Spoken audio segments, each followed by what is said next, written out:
अजित पवार यांची राष्ट्रवादी गुंडांसाठी आशावादी आहे का असा प्रश्न निर्माण झालेला आहे। कारण काही दिवसांपूर्वी ठाण्यातील तडीपार गुंड मयूर शिंदे याच्या भाजप प्रवेशाचा कार्यक्रम चर्चेचा विषय ठरला होता।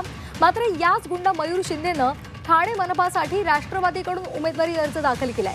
मयूर शिंदेनं संपूर्ण ठाण्यामध्ये बॅनर्स लावलेले आहेत। आपल्या भाजप प्रवेशाचा डंका त्यानं पेटलेला होता। साहजिकच यावरून टीकेची झोड उठलेली होती। त्यानंतर मयूर शिंदे याच्या पक्षप्रवेशाच्या सोहळ्याकडे भाजपचा कोणताही बडा नेता न फिरकल्यामुळे हा पक्षप्रवेश पुढे ढकलावा लागला होता।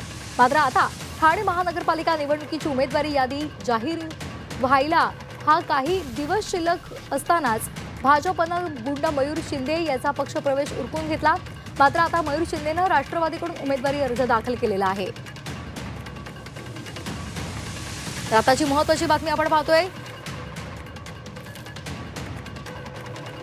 अजित पवार यांची राष्ट्रवादी गुंडांसाठी आशावादी आहे का, त्यांच्यावर मेहरबान आहे का असा प्रश्न या निमित्तानं विचारला जातोय। कारण काही दिवसांपूर्वी ठाण्यातील तडीपार गुंड मयूर शिंदे याच्या भाजप प्रवेशाचा कार्यक्रम चर्चेचा विषय ठरलेला होता। मात्र याच गुंडानं मयूर शिंदेनं ठाणे मनपासाठी राष्ट्रवादीकडून उमेदवारी अर्ज दाखल केलेला आहे। हेच नाही तर अगदी नाशिकमध्ये सुद्धा राष्ट्रवादीनं गुंडांना तिकीट दिलेली आहेत आणि त्यामुळे गुंडांवर राष्ट्रवादी मेहरबान आहे का असा प्रश्न आता निर्माण झालेला आहे।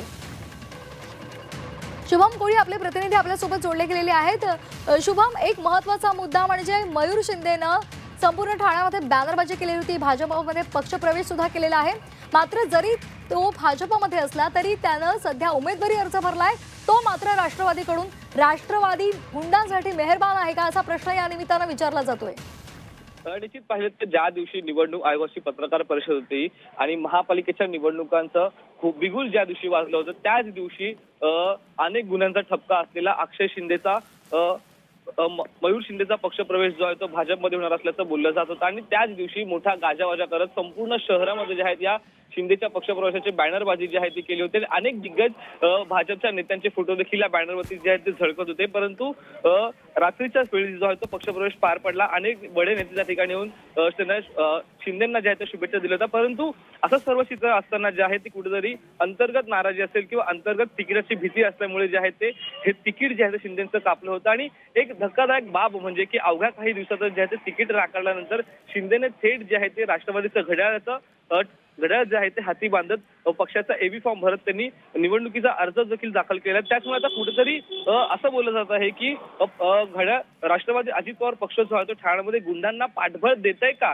त्यांना उमेदवारी अर्ज देत आहे का असा सवाल या अर्जाच्या माध्यमातून जो आहे तो उपस्थित केला जातोय। अगदी धन्यवाद दिलेल्या आहे सविस्तर माहितीसाठी। तर राष्ट्रवादी गुंडांसाठी आशावादी आहे का हाच प्रश्न या निमित्तानं आता उपस्थित केला जातोय। आणि आता या संदर्भात मतदार काय नेमके निर्णय घेतात, कशा पद्धतीनं मतपेटीतून आपला रोष व्यक्त करतात हे पाहणं सुद्धा महत्त्वाचं आहे।